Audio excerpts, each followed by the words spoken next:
Assalamualaikum anak-anak sekalian. Waalaikumsalam, Pak. Iya. Apa kabarnya? Baik. Baik, alhamdulillah. Mudah-mudahan kita senantiasa dalam keadaan sehat walafiat dan senantiasa mendapatkan lindungan dari Allah Subhanahu wa taala. Amin ya rabbal alamin. Sebelum kita mulai pembelajaran kita hari ini, mari kita awali pertemuan kita hari ini dengan berdoa. Mudah-mudahan pertemuan kita hari ini menjadi pertemuan yang bermanfaat, memberikan kebaikan untuk kita semua. Untuk itu, Bapak minta kiranya mari kita berdoa bersama.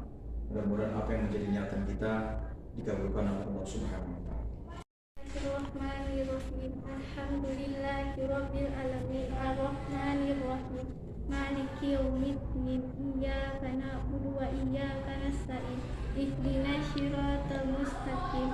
Siratal ladzina an'amta 'alaihim ghairil maghdubi 'alaihim waladdallin. Amin. Hari ini kita melanjutkan pertemuan kita di mana pada pertemuan minggu yang lalu ya kita sudah membahas tentang iman kepada Allah.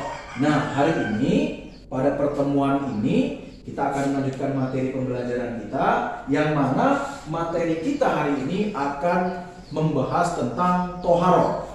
Nah, kamu tahu toharo itu? Toharo adalah cara bersuci atau cara membersihkan diri kita dari kotoran. Yang namanya manusia pasti sama ya, memiliki kotoran ya, yang mana kotoran itu harus kita bersihkan.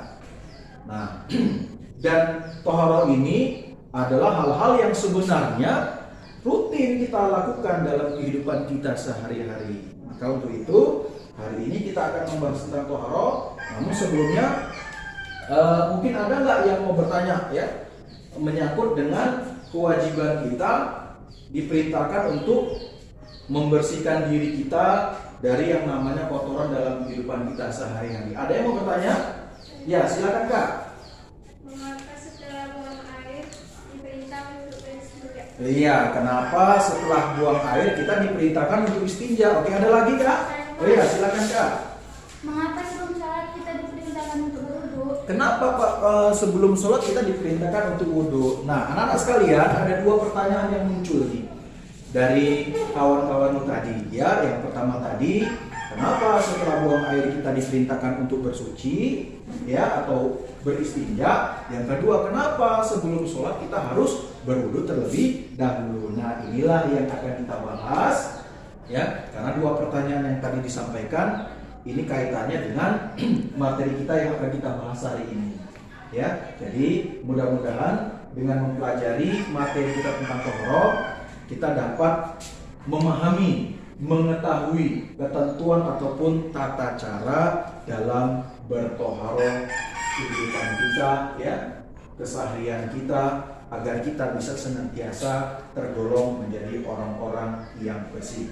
Karena Allah sesungguhnya menyukai orang-orang yang selalu menjaga kebersihan dirinya. Baik anak-anak sekalian, nah untuk selanjutnya di sini terkait dengan materi kita hari ini, Bapak akan menayangkan video yang terkait pembahasan kita hari ini tentang toharo.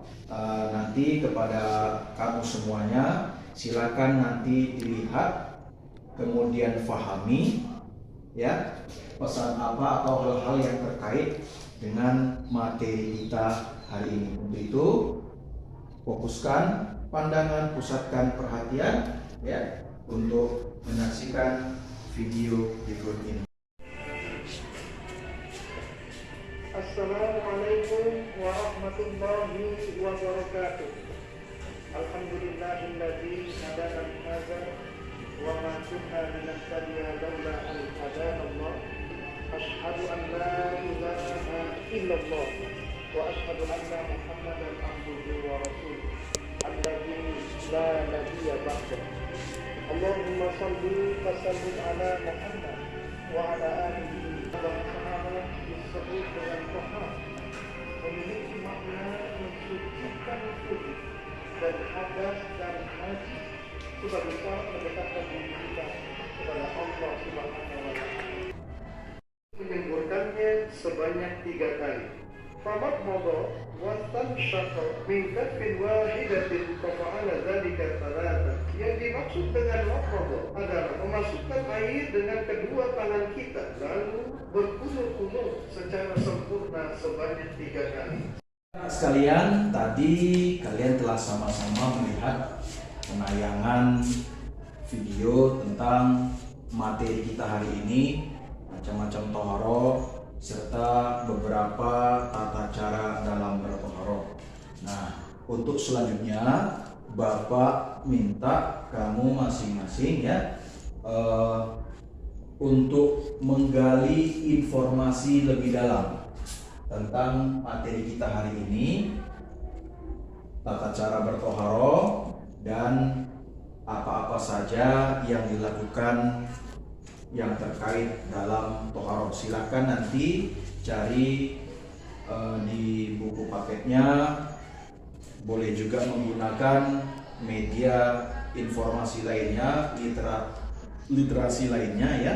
Nah, mudah-mudahan nanti kamu bisa menemukan gagasan-gagasan ataupun informasi yang terkait dengan materi kita hari ini.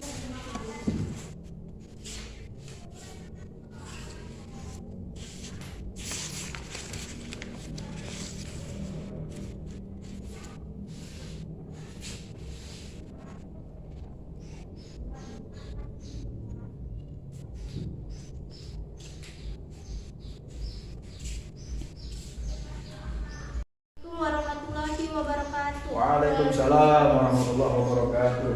Nama saya Ismi, saya akan mempresentasikan hasil kerja saya. Menurut istilah, toharo adalah membersihkan diri, pakaian, dan tempat dari najis dan hadas, sehingga seseorang diperbolehkan beribadah yang ditentukan harus dalam keadaan suci. Jenis-jenis suci adalah 1. Wudu, 2. Mandi, 3. Tayamum. Pengertian wudu. Wudu adalah membasuh anggota badan berwudu. Sebelum mengerjakan sholat, seorang harus berwudu terlebih dahulu, karena wudu merupakan salah satu syarat sahnya sholat.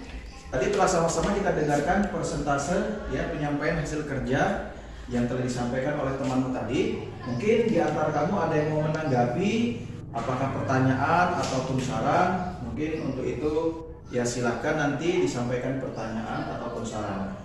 Bertanya, nama saya Jana. Kenapa ketika wudu diperintahkan untuk berurutan?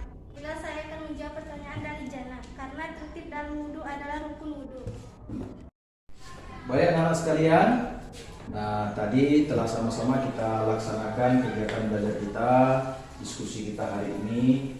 Ya, jadi yang jelas inti daripada materi kita dikatakan yang namanya toharo itu artinya bersuci atau membersihkan diri kita, membersihkan dari hadas maupun najis. Dan ingat, karena bersuci merupakan salah satu keharusan yang harus kita lakukan, terlebih saat kita hendak mau melaksanakan ibadah, contohnya sholat ya. Dan toharo ini itu ada 3 diantaranya ya. Yang pertama wudu, yang kedua adalah tayamum, dan yang ketiga mandi atau mandi wajib ya. Jadi ketiga tata cara bertoharo ini haruslah kita pahami dan haruslah kita mengerti, karena ini kaitannya akan menentukan sah atau tidaknya ibadah yang kita kerjakan. Mudah-mudahan pertemuan hari ini memberikan kita manfaat dan kebaikan, khususnya agar kiranya kita bisa mengaktualisasikan, menerapkan dalam kehidupan kita sehari-hari. Nah, untuk penugasan, Bapak minta nanti kamu kerjakan soal halaman 32. Soal di situ bentuk pilihan berganda 1-10 dan soal esainya 5. Harapannya masing-masing kamu mengerjakannya dan menyelesaikannya. Ini saja pertemuan kita pada hari ini. Mudah-mudahan kita bisa melanjutkan nanti pada pertemuan berikutnya untuk melanjutkan materi selanjutnya. Kiranya kita dalam keadaan sehat walafiat sehingga kita bisa bertemu pada pertemuan yang akan datang. Terima kasih atas perhatiannya. Billahi taufiq wal hidayah. Assalamualaikum warahmatullahi wabarakatuh. Waalaikumsalam.